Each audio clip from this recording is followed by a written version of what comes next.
Are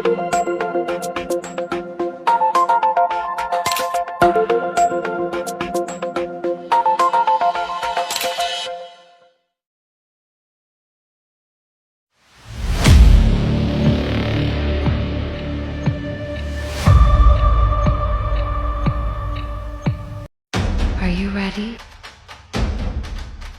The time has come.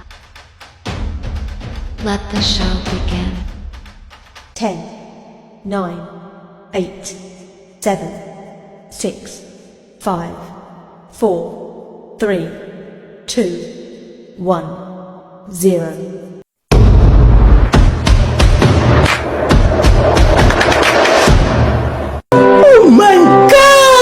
Tapi bohong. Aku hanya memikirkan satu peraturan penting. Kenapa kau lakukan hari ini kalau kau bisa melakukannya besok? Few moments later.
Assalamualaikum warahmatullahi wabarakatuh. Halo teman-teman semua, gimana nih kabarnya?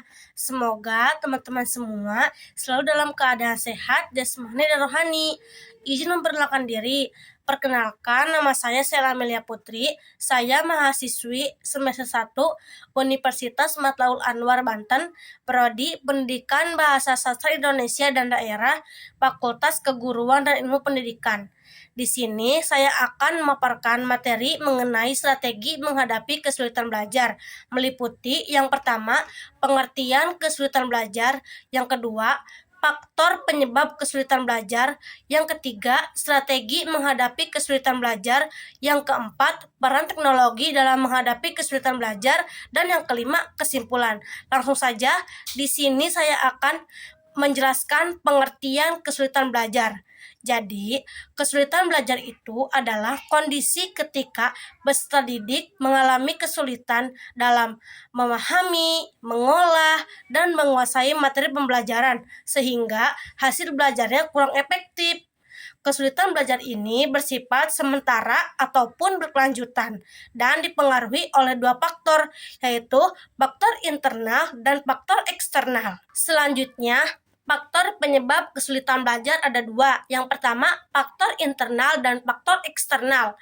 Faktor internal disebabkan yang pertama, kondisi fisik dan emosional seperti lelah, stres, dan cemas. Yang kedua, kurangnya motivasi belajar. Yang ketiga, kurangnya rasa percaya diri. Yang keempat, masalah konsentrasi dan manajemen waktu. Selanjutnya, faktor eksternal. Faktor eksternal disebabkan karena yang pertama, kondisi lingkungan belajar tidak kondusif. Yang kedua, metode pembelajaran tidak tepat. Yang ketiga, kurangnya dukungan dari keluarga, teman, ataupun guru. Yang keempat, sarana dan prasarana belajar terbatas. Yang kelima, beban materi pembelajaran terlalu berat atau tempo pembelajaran terlalu cepat. Selanjutnya, strategi menghadapi kesulitan belajar. Itu ada 3. Yang pertama, strategi dari sisi siswa. Yang kedua, dari sisi guru. Dan yang ketiga, dari sisi lingkungan dan orang tua. Yang pertama, strategi dari sisi siswa. Siswa perlu menyadari bagian mana yang sulit dipahami agar dapat mencari solusi yang tepat. Yang kedua, menetapkan motivasi dan tujuan belajar. Menetapkan tujuan belajar yang jelas dan realistis dapat membantu siswa tetap fokus dan semangat belajar. Yang ketiga, mengatur waktu dan strategi belajar. Contohnya, membuat jadwal belajar, belajar bertahap, atau menggunakan teknik seperti mind mapping atau rangkuman. Yang keempat, belajar aktif dengan cara bertanya, berdiskusi, mencoba latihan soal, dan mengaitkan materi pembelajaran dengan kehidupan sehari-hari. Yang kelima, mencari bantuan dengan cara tidak ragu bertanya kepada teman, guru, atau menggunakan sumber belajar tambahan seperti buku, video, dan platform digital. Yang kedua, strategi dari sisi guru. Guru perlu mengidentifikasi kebutuhan siswa dengan cara memahami karakteristik, kemampuan, dan gaya belajar siswa. Yang kedua, guru harus memberikan metode pembelajaran yang variatif, seperti mengombinasikan diskusi, praktik, visual, permainan edukatif, dan teknologi. Yang ketiga, guru perlu memberikan scaffolding, yaitu memberikan bantuan bertahap hingga siswa mampu belajar mandiri, memberikan apresiasi dan motivasi yang konstruktif agar dapat meningkatkan rasa kepercayaan diri siswa. Yang kelima, guru perlu menciptakan lingkungan kelas yang aman dan suportif, karena lingkungan kelas yang aman dan suportif dapat membuat siswa tidak takut gagal ataupun salah. Yang keempat, strategi dari sisi lingkungan dan orang tua. Lingkungan dan orang tua harus memberikan dukungan emosional dan motivasi kepada anak. Lingkungan dan orang tua harus menyediakan lingkungan belajar yang kondusif di rumah. Orang tua dan lingkungan harus menjalin komunikasi aktif dengan guru. Orang tua dan lingkungan harus menghargai proses belajar anak, bukan hanya hasil akhir. Selanjutnya, peran teknologi dalam menghadapi kesulitan belajar.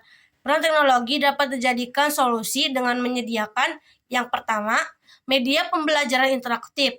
Yang kedua, sumber materi yang fleksibel. Yang ketiga, pembelajaran mandiri dan personalisasi. Yang keempat, kolaborasi dan diskusi daring. Terakhir ada kesimpulan. Jadi kesimpulannya, kesulitan belajar adalah hal yang wajar dan dapat diatasi dengan strategi yang tepat.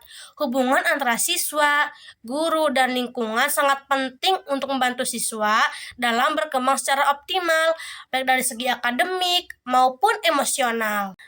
Baik teman-teman, ternyata kita sudah ada di akhir video. Mungkin hanya itu materi yang dapat saya sampaikan. Semoga apa yang saya sampaikan dapat dimengerti oleh teman-teman sekalian ya. Mohon maaf jika saya ada kata-kata yang salah. Terima kasih atas perhatiannya. Wassalamualaikum warahmatullahi wabarakatuh. Dadah.